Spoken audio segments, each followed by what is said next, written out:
Hello and welcome to Moneylife News and Views. I am Debashis Basu.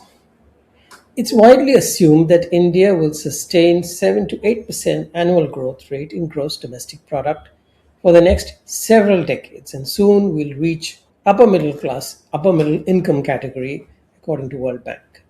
And there are hopes that by 2047 we will even reach the higher income category, among the rich nations. On surface, the momentum looks impressive. Sleek new highways slice through the countryside, gleaming new airports open in tier 2 cities, and on a world class digital public infrastructure handles billions of real time transactions. Yet, beneath this facade lies a different reality. The current structural quality of India's growth is heavily on physical capital and elite services, but dangerously light on the capabilities of its broader population. At its present trajectory, this lopsided model will move the needle towards developed country status far more slowly than policymakers care to admit or even understand. India risks hitting a glass ceiling long before it crosses the threshold into an upper middle income category. The reason is very simple. It is stark and consistently under-addressed issue, a profound and systemic failure to develop something that is being recognized as the most important factor everywhere in the world behind a country's prosperity, and that is human capital. Traditionally, classical economists viewed economic growth as a mechanical function of adding more workers, more land, more machines, and more capital. But when applied to the modern economy, this breaks down.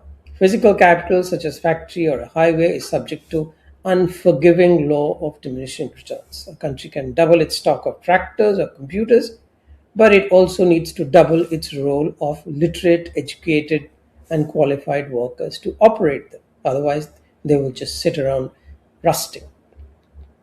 And eventually, the initial surge in growth due to such investment will flatten. In 1992, economists George Mankiw, David Romer, and David Weil mathematically rewrote this orthodoxy. They isolated human capital, the collective blend of education, health, and specialized skills, as its own independent standalone factor behind growth. Now, human capital, not geography, not culture, not natural resources, now explains why some nations become wealthy while others remain stagnant. In the old models, a country that invested 4 times more heavily than another in physical machinery only ended up twice as rich. But in the new model of Mankiw, Romer, and Weil, when high physical capital investment is multiplied by high human capital investment, it creates a compounding effect, a 16-fold leap in wealth per worker. Furthermore, growth theorists like Robert Lucas and Paul Romer demonstrated that human capital possesses a unique economic superpower.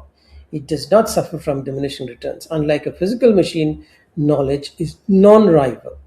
An engineer who invents a more efficient piece of software or better logistics algorithm creates an asset that can be replicated across the entire economy simultaneously. This creates positive spillovers, raising the productivity of every factory, farm, and office worker nationwide.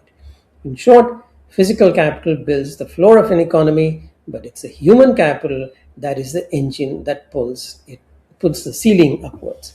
How do we know this? Because this model is not just an academic construct. It is the historical ledger of 20th century's greatest economic miracles. In 1950s, South Korea was a war-torn nation with an adult literacy rate of just 20%. It possessed no oil, no minerals, and negligible physical wealth or natural resources. Yet, the state treated education policy as its core industrial policy. It systematically eliminated illiteracy to feed light manufacturing in the 1960s, expanded vocational technical schools to supply heavy industries in the 1970s, and flooded universities with science, technology, and engineering resources in the 1980s. Today, it stands as a global innovation giant.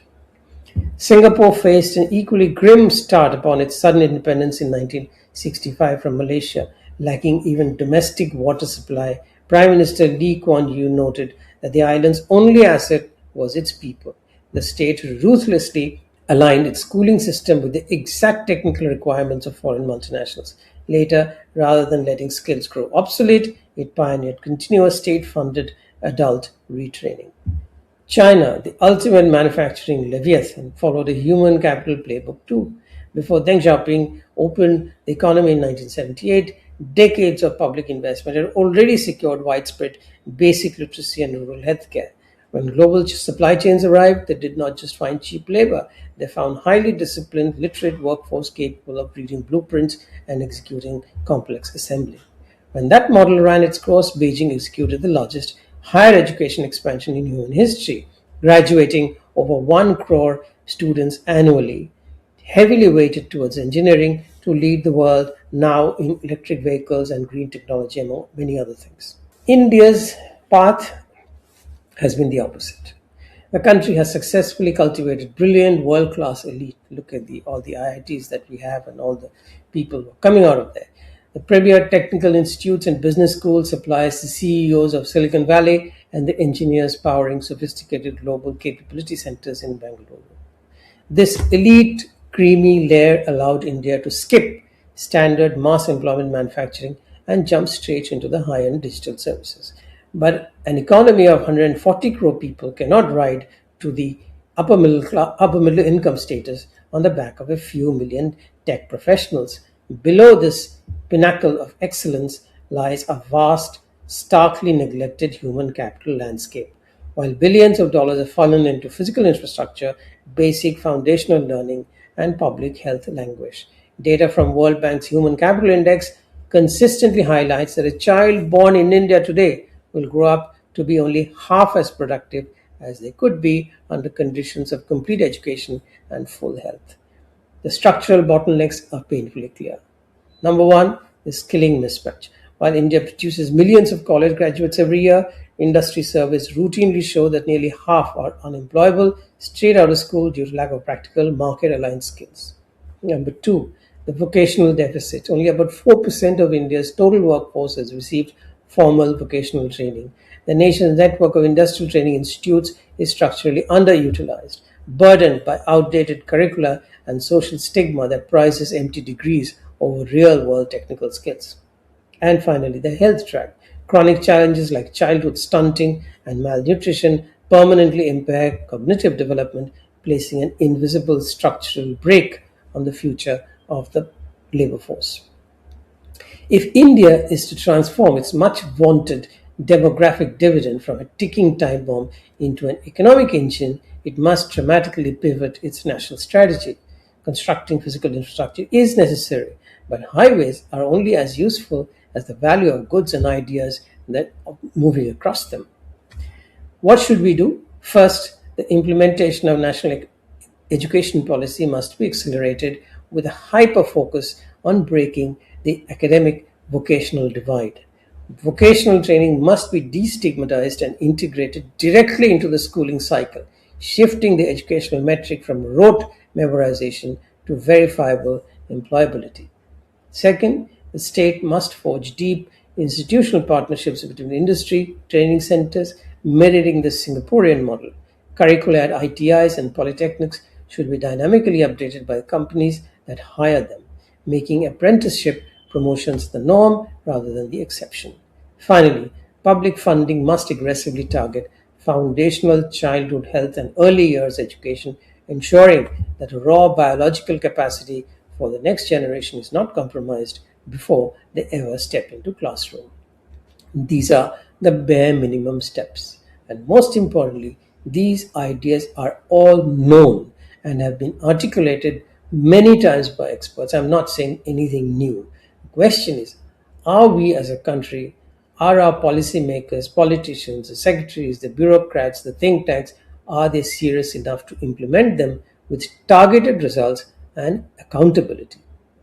India can continue down its current path. There's no problem. We will have celebrating headline grabbing GDP figures. It's little down this year. It will probably go up next year, driven by capital intensive projects and elite services sector, but it will leave hundreds of millions of its citizens underskilled, and underutilized.